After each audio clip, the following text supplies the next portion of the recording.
Ce qui est important de souligner pour corroborer ce que dit Nicolas, c'est que avant le modèle, il y a la consommation et il y a l'audience.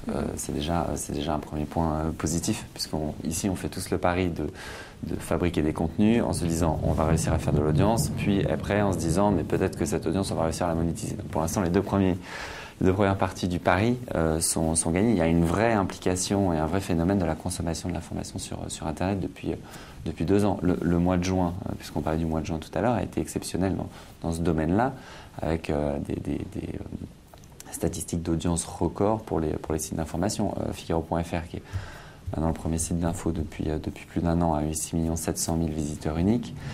Et la quasi-totalité des sites ont fait un très très gros mois de juin parce que les européennes, parce que l'accident d'Airbus, parce que le décès de Michael Jackson, etc. Donc maintenant, il y a un vrai réflexe, il y a une vraie consommation de l'information sur Internet.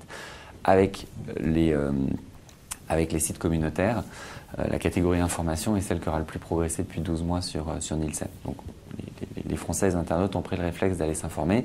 Et nous, on fait le pari ici que quand il y a vraiment besoin de s'informer et que l'info prend de l'importance, etc., on le voit à chacun des grands événements, les sites dits de marque, ce sont des marques issues du monde traditionnel ou des pure players comme Re89, en fait progressent plus que les autres sites. Il y a donc un vrai choix de la qualité et de la reconnaissance et de la crédibilité de l'info. Après, effectivement, le souci, c'est que cette offre vient s'ajouter à une offre qui était déjà monumentale. Et effectivement, il y aura toujours sur ce marché publicitaire Internet une offre qui sera supérieure à la demande, y compris maintenant dans le domaine de l'information. Donc ça veut dire que de toute manière, quoi qu'il arrive, les prix ne remonteront sans doute pas. C'est sans doute structurel. Donc il faut qu'on se réinvente, il faut trouver d'autres modèles économiques.